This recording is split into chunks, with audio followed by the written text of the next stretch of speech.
नमस्कार, मेरा नाम है अंकित और यूसीएन विशेष के एक और एपिसोड में आपका फिर से स्वागत है। आज हम बात करने वाले हैं हमारे आज के जो युवा है जो इंजीनियरिंग सेक्टर में अपना करियर बनाना चाहते हैं। और आजकल हम कहते हैं कि जितने भी इंजीनियर्स होते हैं या इंजीनियरिंग स्टूडेंट्स होते हैं काफ़ी मल्टीटास्किंग होते हैं, मल्टी टैलेंटेड होते हैं। और उनके इस मल्टीटास्किंग स्किल्स को और कैसे निखारा जा सकता है, उनके इस टैलेंट को अपना करियर और भी अच्छा बनाने के लिए और भी उसे जो है सातवें आसमान पर पहुंचाने के लिए कैसे हम लोग और निखार सकते हैं, इस बारे में चर्चा करने के लिए आज हमारे साथ यूसीएन स्टूडियो में मौजूद है doctor Shri Krishna Dhale ji, principal of Priyadarshani college of engineering. आपका बहुत बहुत स्वागत है सर यूसीएन के स्टूडियो में। तो सर सबसे पहले तो मैं आपसे जानना चाहूँगा कि आपका अब तक ये एजुकेशनल फील्ड में कैसा आपका सफ़र रहा है, कैसी जर्नी रही है? Sir, I am really fortunate to be in the field of the education. From 1993 I am in this field. Okay. From 93 I joined Priyadarshini College of Engineering as a lecturer. Till date I am there, and right now I am working as a principal of this college. If you see, in this 30 year, you can say that there is many sea changes that we have been observed and seen throughout these 30 years. And it's really what I can say that it is a high time that we are really doing very good in the field of education for our student. So what we are talking about Priyadarshini College now, it has been autonomous from past 2 years. Yeah. It has been accredited. Yeah. So what all preparations are required to be accredited as autonomous? Can you please shed some light on it? Yeah. Sir, very rightly you said that ki now Priyadarshini is an autonomous institute. Yes, true. Priyadarshini is autonomous from last 2 years. Before autonomy, we were in the university patterns. And normally in the university patterns, we don't have the academic freedoms. Okay. But autonomy gives you the academic freedom, wherein you can frame your syllabus, you can decide your syllabus, you can decide the content of the syllabus. And because of that, since we got the academic autonomy, as per the market requirement of the industry, we can frame the syllabus of the subject so that industry will not say that your graduate are not employable. We are providing the graduate which are really employable as per the need of the industry, and it became possible only because of the autonomy. As you said, what are the requirement of the autonomy? Yeah. Sir, for doing any institution autonomy, first we require that our institute has to be permanently affiliated with the university. Another basic requirement is that we should have 2F12B registration of the university. Then there has to be a standing, 10 years standing of the college itself. And then there are several parameters which are very much required, because this autonomy is granted by the after NAC. So before going for the autonomy, we required that we should go for the NAC, that is National Accreditation and Assessment Committee, which is a committee of UGC which which give you the NAC. And if you have the grade above A, then only you are eligible for the autonomy, and then we can apply for the autonomy, and then the committee again visit, and then they accord you the autonomy. Sir तो academic freedom की भी आपने जो बात की है, और academic freedoms को लेकर भी जो है काफ़ी और बहुत सारी जो है बहुत बड़ा होराइजन है, it's a big umbrella. So according to you, according to what are the aims, what are the vision of Priyadarshini institution, can you please shed some light on it? Academic autonomy की जब हम बात करते हैं तो क्या हुआ है, आप देखते होंगे कि पिछले 10 साल में या 10-15 साल आप पीछे जाइए तो आपको पता चलेगा कि इतना फास्ट बदलाव आ रहा है. पूरा जमाना डिजिटलाइजेशन के पीछे जा रहा है. एवरीथिंग, जब हमने सिविल इंजीनियरिंग किया था और जब हम बी हुए थे तब हम ट्रेसिंग पे सीट निकालते थे, और पूरी ट्रेसिंग में कहीं भी गलती हुई तो पूरी सीट हमको फिर से निकालना पड़ता था. Now we are doing all this thing on the AutoCAD. आप स्ट्रक्चरल डिज़ाइनिंग की बात कर लीजिए. I did my MTech in structural designing from VNIT. जब स्ट्रक्चरल डिजाइनिंग की बात होती थी तो 20 year back we use to do it manually करते थे। एक कैलकुलेशन गलत हुआ तो फिर सब कैलकुलेशन रिपीट करना पड़ता था। अब अलग अलग सॉफ्टवेयर्स आ गए। सो ये इतना इजी हो गया है, सब चीज़ें इतनी तमाम चीज़ें इतनी इजी हो गई है। बट यूनिवर्सिटी पैटर्न में थोड़ी सी फ्लेक्सिबिलिटी नहीं होने के कारण इसको इमीडिएट चेंज करना हमारे बस में नहीं था। बट ऑटोनॉमी के कारण हमको एब्सोल्यूट फ्रीडम है। अब अगर आप एक इंडस्ट्री पर्सन और आपने कहा कि सर मेरे पास 1000 लोगों को मैं एम्प्लॉयमेंट दे सकता हूँ, बट मुझे वो 1000 बच्चे इस टाइप की चाहिए, उसको इन चीज़ों में मास्टरी चाहिए। So we can ask the industry क्योंकि you give us the syllabus, we will put that directly into the scheme. तो वो सिलेबस लेके स्कीम में डायरेक्ट डाल के वही बच्चों को पढ़ा के हम उनको एम्प्लॉयबल बना सकते हैं। That is what the magic of this autonomy. That's amazing sir. तो सर ऑटोनॉमस होने के बाद, ऑटोनॉमी कॉलेज बनने के बाद क्या क्या चेंजेस आए हैं? आप व्हाट डू यू फील? आप देख भी रहे होंगे कि 2 साल से कि बहुत सारे चेंजेस आपको देखने मिल रहे होंगे। देखो कैसे हो गया कि पिछले 2 साल में ऑटोनॉमी आ गई और 2 साल पहले 2023 में एक नेशनल एजुकेशन पॉलिसी का ड्राफ्ट आ गया। अब नेशनल एजुकेशन पॉलिसी के ड्राफ्ट में के अनुसार एजुकेशन सिस्टम में इतने चेंजेस लाए हैं उन्होंने कि वो कहते हैं कि भाई हमारे स्टूडेंट का ओवरऑल डेवलपमेंट होना चाहिए। बिल्कुल जरूरी नहीं है कि वो अगर कोई लड़का बीटेक सिविल कर रहा है तो उसको दूसरे फील्ड का नॉलेज ना हो। नेशनल एजुकेशन पॉलिसी तो ये कहती है कि एक लड़का अगर बीटेक सिविल कर रहा है तो साथ साथ उसको कंप्यूटर का भी नॉलेज हो, आईटी का भी नॉलेज हो, आर्टिफिशियल इंटेलिजेंस का भी नॉलेज हो, रोबोटिक्स का भी नॉलेज हो। जो आज के स्टूडेंट बाहर जो निकलेंगे, तो नेशनल एजुकेशन पॉलिसी के अनुसार ये ओवरऑल ग्रूम स्टूडेंट होना चाहिए, जिसको हम ग्रूम इन 360 डिग्री इस टाइप के स्टूडेंट होना चाहिए। तो ये ऐसे भी बहुत जरूरी हो गया नेशनल एजुकेशन पॉलिसी के अंतर्गत कि आपको ऑटोनॉमी होना बहुत ज़रूरी है, क्योंकि ये सब करना है तो ऑटोनॉमी ज़रूरी है। सो ऑटोनॉमी और नेशनल एजुकेशन पॉलिसी दोनों साथ में लगभग साथ में आने के कारण हमें बड़ा आसान हो गया ये सब चीज़ें करने के लिए। और हम really in the real sense हम बच्चों के लिए बहुत कुछ कर पा रहे हैं। हमने पूरे सिलेबस को, स्कीम को पूरा रिवैम्प कर दिया है। और every time we are asking the industry की टेल अस कि आपको रिक्वायरमेंट क्या है, आप हमको बताइए आपको क्या रिक्वायरमेंट है, उसके अनुसार हम हमारे बच्चों को पढ़ाएंगे और तैयार करेंगे। और मैं आपको बताता हूँ कि अभी हमने स्कीम में 8 सेमिस्टर में, पहले ओल्ड स्कीम में ये नहीं था, यूनिवर्सिटी पैटर्न में ये नहीं था, हमने अभी एनईपी के नए ड्राफ्ट के अनुसार 8 सेमिस्टर में बच्चों को पूरा फ्री कर दिया कि जाओ 6 महीने कोई कंपनी में इंटर्नशिप करो। और हम कंपनी को या उस इंडस्ट्री को कहते हैं कि आप ये बच्चों को वही पढ़ाइए जो आपको लगता है, मुझे what is required in your domain, you teach them and later on you absorb them as it is, you give them the completion certificate.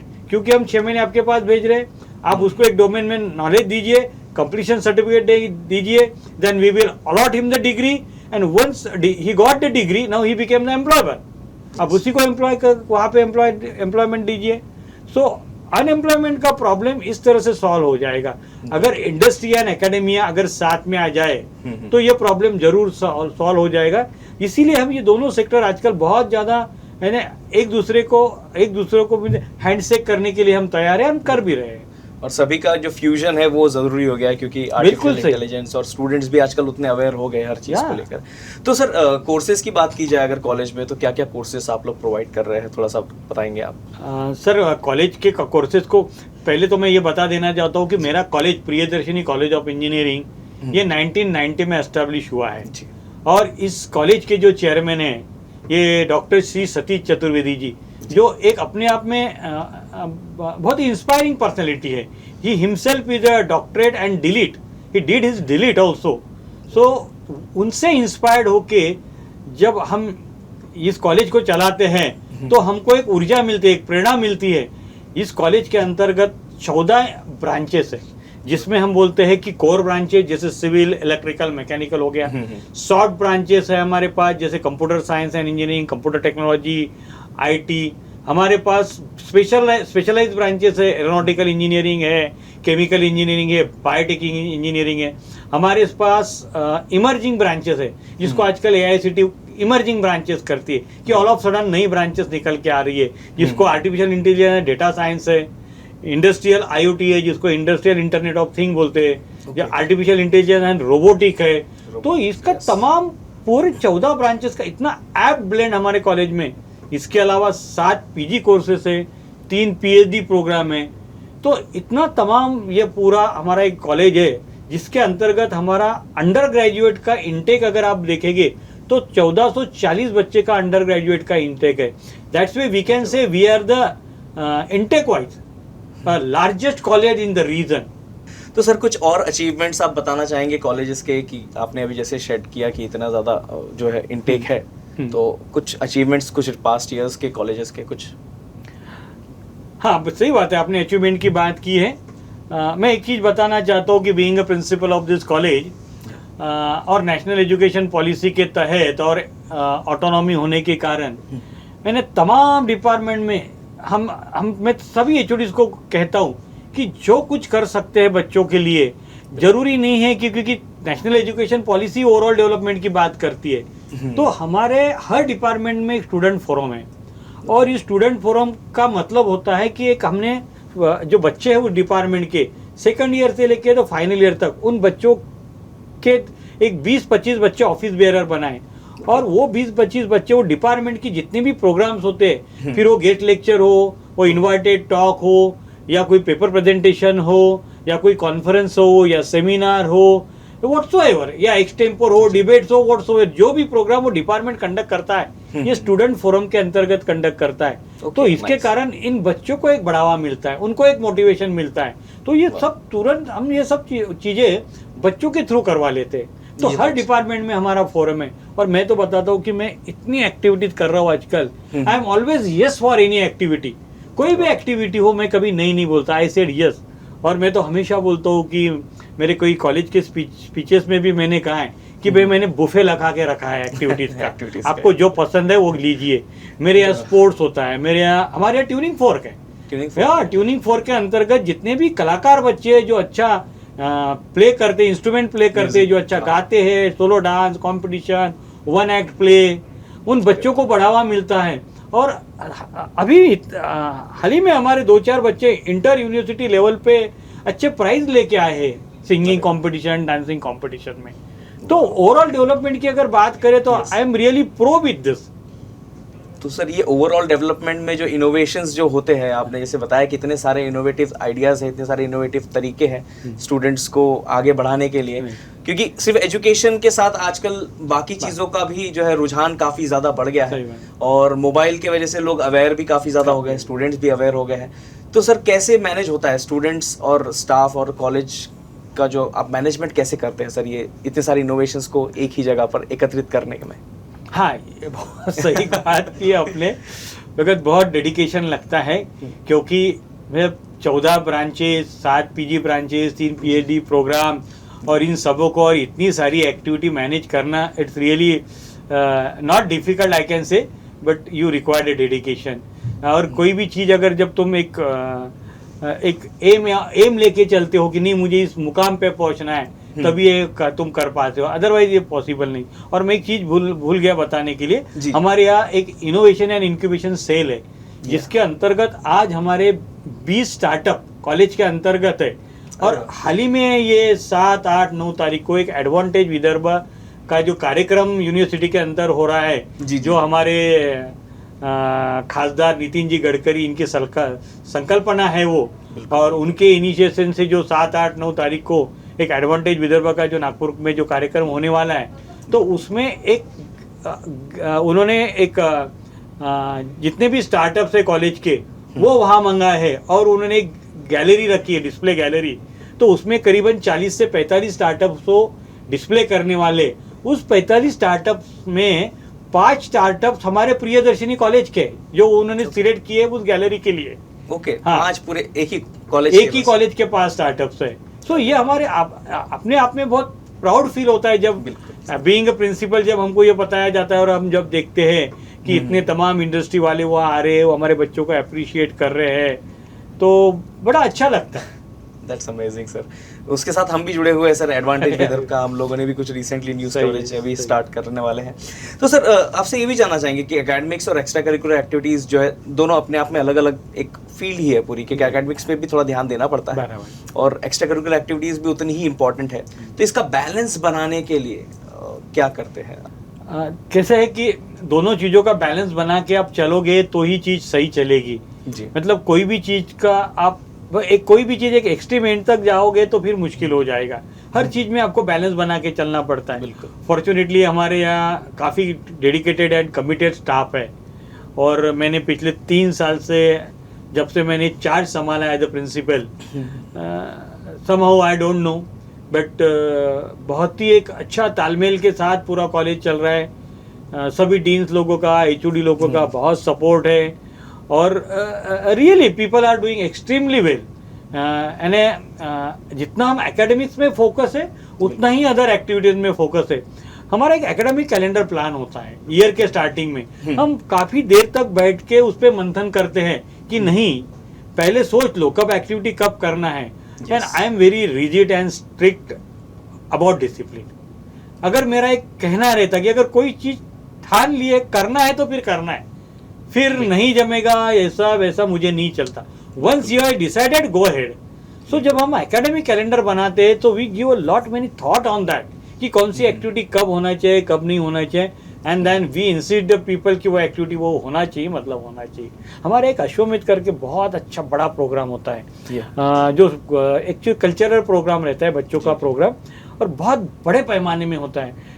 पिछले अश्वमेध में हमारे चेयरमैन साहब की एक किताब भी रिलीज की थी हमने, और उस प्रोग्राम को हमारे then deputy CM Devendra Fadnavis, आज के जो चीफ मिनिस्टर हैं महाराष्ट्र के, जो मुख्यमंत्री है Devendra ji Fadnavis, that time he was the deputy CM, तो उनको बुलाया था, वो खुद आए थे। तो उस प्रोग्राम में हम नॉर्मली थोड़े बड़ी हस्ती को बुलाते हैं क्योंकि बहुत ग्रैंड लेवल पे वो प्रोग्राम होता है, और 2 दिन का वो प्रोग्राम होता है जिसमें हमारे बच्चे बहुत सुंदर प्रदर्शन करते हो, डांस हो, सोलो एक्ट हो, सिंगिंग हो, या और कुछ एक्टिविटीज़ हो। सो वो भी एक बहुत बड़े पैमाने में अश्वमेध हमारे यहाँ होता है। ये तो काफ़ी अच्छी है सर, बहुत बढ़िया एक्टिविटी है।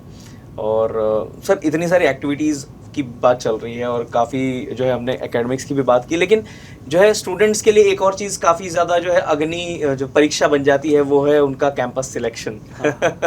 उस टाइम पे जो माहौल रहता है, जो टेंशन रहता है कॉलेज में, जो स्टूडेंट्स के बीच में रहता है, वो डेफिनेटली आप तक तो आता ही होगा थोड़ा बहुत। तो उसकी तैयारियां कैसे करवाते हैं, उसको कैसे पार लगाते हैं, थोड़ा सा उस बारे में बताइए।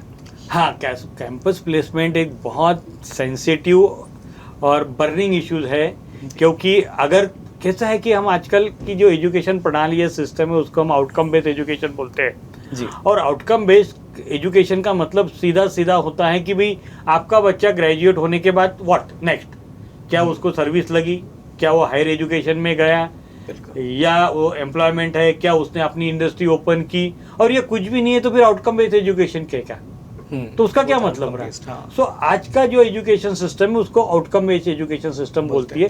NBA national board of accreditation भी उसको आउटकम बेस्ड एजुकेशन बोलता है, NAAC भी उसको आउटकम बेस्ड एजुकेशन बोलता है। और आउटकम बेस्ड एजुकेशन जब हम उसको बोलते हैं तो उसका आउटकम दिखना चाहिए, शुड गेट रिफ्लेक्ट। और आपका बहुत सही था कि ये ज्वलंत प्रश्न है, बर्निंग इशू है प्लेसमेंट का। उसके लिए हमने हमारे कॉलेज में एक ट्रेनिंग एंड प्लेसमेंट पूरा एक सेल है जिसके अंतर्गत 7-8 लोग काम कर रहे हैं। तो एक ट्रेनिंग सेल अलग है, प्लेसमेंट सेल अलग है। Training cell looks after the training to the student regarding the placement, कि उसका प्लेसमेंट हो, इसके लिए उसको क्या ट्रेनिंग देना जरूरी है, what type of training to be imparted to the student so that he can get place. तो उसके लिए हमने 3 अलग अलग मॉड्यूल बनाए हैं। हाँ, उस मॉड्यूल को हम स्टार्टिंग का जो मॉड्यूल है जो सेकंड ईयर में हम रन करते हैं उसको सॉफ्ट स्किल एनहांसमेंट ट्रेनिंग बोलते हैं, जिसके अंतर्गत उसका सॉफ्ट स्किल हम उसको एनहांस करते हैं। उसके बाद 3rd ईयर में जब वो बच्चा जाता है तो एप्टीट्यूड डेवलपमेंट बोलते हैं, ओवरऑल बच्चों का एप्टीट्यूड डेवलप करना है तो उसको एप्टीट्यूड डेवलपमेंट बोलते हैं। और जब वो 7th सेमेस्टर में जाता है जिसको हम फाइनल ईयर बोलते हैं, तब उसका कैंपस रिक्रूटमेंट ट्रेनिंग कि कौन सी कंपनी आ रही है, उस कंपनी के अनुसार what are the requirement of that company, looking into that requirement, what type of training required to be imparted, that training we impart to student so that he can place. So ये सब अब करना पड़ता है। हमारे ज़माने में ये सब कुछ नहीं था ना, तो ठीक है पढ़ाना, टीचर लोग आते थे पढ़ाते थे और फिर जॉब मिलता नहीं मिलता वो अपनी किस्मत आपकी तकदीर, खुद ही पता वो सिस्टम भी अलग थी, वो जमाना भी अलग था, वो बच्चे अलग थे, टीचर अलग थे, मतलब वो कोई बुरा नहीं था या ये बहुत अच्छा है ऐसा नहीं है, बट वो एक अपना अलग सिस्टम था, ये अपना अलग सिस्टम है। बिल्कुल सर, मेरा अगला सवाल वही होने वाला था आपसे भी कि एक मतलब 30 साल से प्रियदर्शनी भी है, आप भी है एजुकेशन फील्ड में, तो वही आपसे भी मैं जानना चाहता था कि उस टाइम पे कैसा माहौल था, कितना बदलाव आप देखते हैं अभी के स्टूडेंट्स में और आपके टाइम पे जब स्टूडेंट आप रहे होगे उस टाइम पे। जब हम स्टूडेंट थे तो नॉर्मली ईयरली पैटर्न में स्टूडेंट थे और उस वक्त हम कॉलेज को झंडा टू झंडा बोलते थे। 15 अगस्त को चालू होता था, 26 जनवरी को ख़त्म होता था। अच्छा ये सब डॉक्यूमेंटेशन का पार्ट नहीं था। आजकल नायक और एनबीए में जो डॉक्यूमेंटेशन लगते हैं बहुत ज़्यादा, वो तब कुछ वो पार्ट नहीं था। बस चॉक एंड टॉक, टीचर आते थे अपने पढ़ाए निकल गए, बच्चों को अपना बैठना है तो बैठे, नहीं तो निकल गए। It was like that. But वो सिस्टम में एक चीज़ थी कि उस वक्त नंबर ऑफ कॉलेजेस कम होने के कारण एक लेवल ऑफ इंटेलिजेंस का जो पूल उस कॉलेजेस में आता था, वो अपने आप में इतना सक्षम था कि वो कर लेते थे। क्योंकि उस वक्त के जो बच्चे थे, क्योंकि नंबर ऑफ प्राइवेट कॉलेज तो लगभग नहीं थे, गवर्नमेंट कॉलेजेस थे। गवर्नमेंट कॉलेजेस भी बहुत उंगलियों पे गिनने इतने पूरे महाराष्ट्र में कुछ 20-25 कॉलेजेस हो गए। आज 20-25 कॉलेज तो एक यूनिवर्सिटी के अंतर्गत है। तो नंबर ऑफ कॉलेजेस भी बहुत कम होने के कारण जो बच्चा एडमिशन लेता था या जो बच्चे को वहाँ पे एडमिशन या दाखला मिलता था, वो अपने आप में उसका एक लेवल ऑफ इंटेलिजेंस बहुत हाई रहता था। अच्छा, उस लेवल के टीचर्स भी होते थे, तो बच्चों को क्या होता था कि थोड़ा सा भी इनपुट अगर मिल गया तो अपने आप में कर लेते थे। अब क्या हो गया कि थोड़ा सा, मैं डाइल्यूशन तो नहीं बोल सकता हूँ, but number of engineering colleges इतने ज़्यादा बढ़ गए और जो एडमिशन की जो एलिजिबिलिटी क्राइटेरिया था वो दिन के दिन कम नीचे होते जा रहा है। उसके कारण जो बच्चे आज के कॉलेजेस में आ रहे हैं वो उनका लेवल ऑफ इंटेलिजेंस जो है वो बहुत नीचे लेवल का होने के कारण टीचर लोगों के लिए बहुत चैलेंजिंग है कि उनको बिल्ड करना, उनमें चेतना जगाना, उनको मोटिवेट करना और हैंड होल्डिंग करके एक लेवल तक लेके जाना, ये अपने आप में बहुत चैलेंजिंग जॉब हो गया आजकल। टास्क हो गया सर, टीचर्स के लिए काफी ज्यादा मुश्किल टास्क, बहुत मुश्किल टास्क हो गया। ऑलराइट सर, तो ये तो सर आपने बताया, और लेकिन ऐसी तैयारी आपकी होती है, आपने डिफरेंस भी बताया, लेकिन एक लास्ट मैसेज जितने भी लोग इस वक्त आपको अभी देख रहे हैं हमारे इस कार्यक्रम के दरमियान, तो उन्हें आप क्या मैसेज देना चाहेंगे? जितने भी बच्चे हैं जो भी जो है एडमायरिंग स्टूडेंट्स हैं जो इंजीनियरिंग में एडमिशन्स लेना चाहते हैं या अभी भी जूझ रहे हैं कि आगे क्या किया जाए अपने करियर के साथ, कहाँ एडमिशन लिया जाए, तो उनके लिए कुछ मैसेज आप? मैं तमाम इंजीनियरिंग कॉलेज के स्टूडेंट को कहना चाहूँगा कि बहुत अपॉर्चुनिटीज़ आप लोगों के लिए ओपन है मार्केट में, और आज की जो दुनिया है वो मल्टीडिसिप्लिनी और इंटरडिसिप्लिनी की दुनिया है। ज़रूरी नहीं कि भाई जैसे हमारे ज़माने में होता था कि भाई आपने बीटेक कंप्यूटर किया तो कंप्यूटर में ही जॉब करो, बी सिविल किया तो सिविल में ही जॉब करो। आज वो कुछ बाधाएं या हर्डल्स नहीं है। आप बीटेक करने के बाद आपको अगर लगा कि फोटोग्राफी में जाना है, जर्नलिज्म में जाना है, तो आज तुमको अपने आप को ओवरऑल ग्रूमिंग करना बहुत ज़रूरी है। और जहाँ तुमको मन लगता है, जो तुम्हारा पैशन है, जो तुम्हारा लाइकिंग है, उसमें आपने आपका करियर परस्यू करना चाहिए। क्योंकि होता है कभी कभी कि 11-12 में आपको उतनी मैच्योरिटी नहीं रहती है और किसी ने आपको कुछ बोल दिया करके आपने वो फील्ड चूज कर ली, and later on you realise कि भाई तो इसमें तो मेरी कभी लाइकिंग ही नहीं है। हाँ, हो नहीं पा रहा नहीं, बट लाइकिंग ही नहीं है मेरी, तो why should I pursue. But आज वो जरूरी नहीं है। हाँ, आप खूब मेहनत कीजिए, बहुत सारी फील्ड ओपन है, और आपको मेरे से ज़्यादा आज के बच्चों को अच्छी तरह से बहुत बड़े बड़े एग्जाम्पल्स मालूम है कि कैसे लोग से एक सिंपल ऐप से आज करोड़ोपति कब्जोपति बने हैं। वो एग्जाम्पल मुझे बताने की ज़रूरत नहीं। आप ओला उबेर की बात लीजिए या अमेजोन का ऐप लीजिए या स्विगी का ऐप लीजिए, इनका अपना क्या है, कोई इंफ्रास्ट्रक्चर इनका अपना नहीं, बट आज अब्जों में खेल रहे हैं, है ना। सो एक सोच को एक नई दिशा देने की बहुत जरूरी है, आउट ऑफ बॉक्स थिंकिंग बहुत जरूरी है। और मैं बच्चों को यही बताना चाहूंगा कि आप अपने सोच को थोड़ा सा एक सीमित दायरे के बाहर निकाल के देखिए, and then see you can do the wonder. बिल्कुल बिल्कुल सर, बहुत ही बढ़िया ये मैसेज आपने दिया और हमारे इस यूसीएन विशेष के कार्यक्रम को आपने सच में विशेष बनाया sir. Thank you so much sir हमारे साथ जुड़ने के लिए, और बहुत ही अच्छा आपने विस्तार में जो है हमारे जितने भी बडिंग इंजीनियर्स है या जो बच्चे हैं जो सोच रहे हैं कि अभी क्या करना चाहिए लाइफ में, डेफिनेटली उनको इसमें जो है काफ़ी जवाब उनके सवालों के मिल गए होंगे। Thank you so much sir हमारे साथ जुड़ने के लिए, आपका thank you very much UCN for giving this fantastic opportunity. बहुत बार ऐसा होता है कि हमारे मन में जो होता है हम कहीं कह नहीं पाते, you have given that platform, और ऐसे प्लेटफॉर्म पे हम दिल खोल के बात करते हैं। बिल्कुल तो हमारी दिल की बात जुबान पे आ जाती है। तो धन्यवाद यूसीएन का जो आपने ये अपॉर्चुनिटी मुझे दी। Thank you very much. It's been a pleasure sir, it's been a pleasure for us as well. तो ऐसे ही और भी मज़ेदार जानकारी जानने के लिए और भी बहुत सारे अपडेट्स के लिए बने रहिएगा यूसीएन के साथ। धन्यवाद।